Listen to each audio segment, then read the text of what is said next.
Bon, je commence encore avec de la musique, mais c'est vrai que c'est sympa.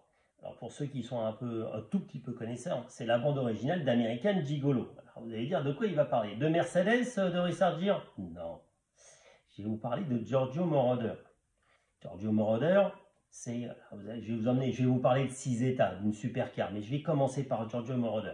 Le Giorgio Moroder, dans les années 70, il fait à peu près toutes les semaines un top titre pour une bande originale, donc American Gigolo. Il fait aussi un truc pas très connu.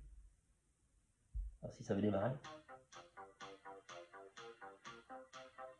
Midnight Express, de la rigolade, il n'y a pas grand monde qui arrive à faire des trucs comme ça.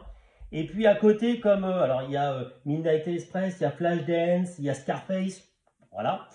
Et puis il fait aussi 2-3 trucs avec une gonzesse qui fait pas danser grand monde.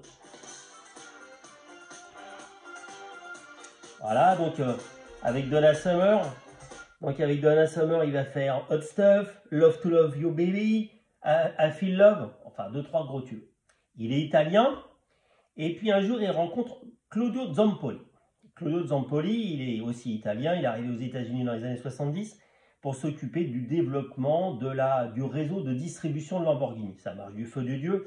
Puis Zampoli, il est un peu, voilà, il est un peu italien, il se dit, moi j'ai envie de créer The Ultimate Supercar. Mais pour faire la supercar des supercars, il faut faire un truc différent.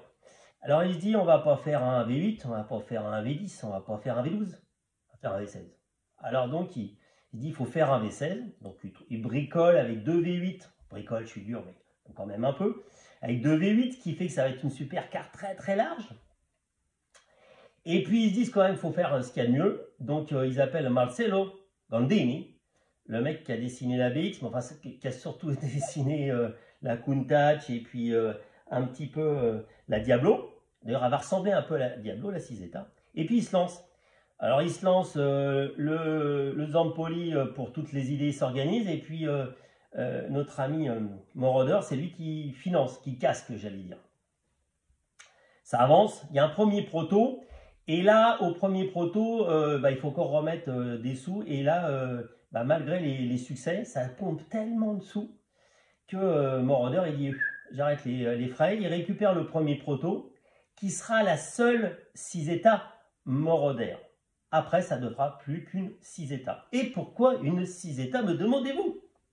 Eh bien, pour les initiales du deuxième associé, Claudio Zampoli, CZ, 6 états. Comme quoi, quand on a un ego, on ne fait pas autre chose. Au final, il va se produire ce qui allait se produire, ce qu'on s'y attend un peu. Ça va se cracher, ils vont fabriquer 8 voitures, dont le prototype. Ils vont en vendre 2 au Sultan de Brunei, qui a 25% de la production, ça rigole pas.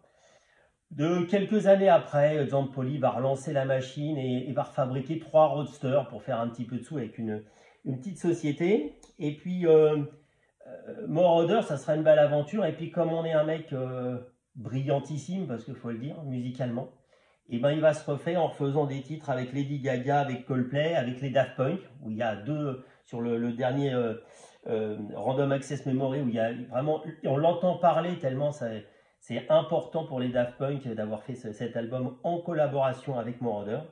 Et donc c'est d'une des supercars les plus rares, on va dire, et surtout la seule voiture à avoir eu un V16. Donc ce qui est quand même pas de la rigolade. Et quand vous regarderez les photos sur le site, vous pouvez regarder, j'ai mis des photos et un article complet sur le site. La voiture est vraiment spéciale, elle est vraiment très large avec un capot énorme. C'est vraiment la folie des années 90.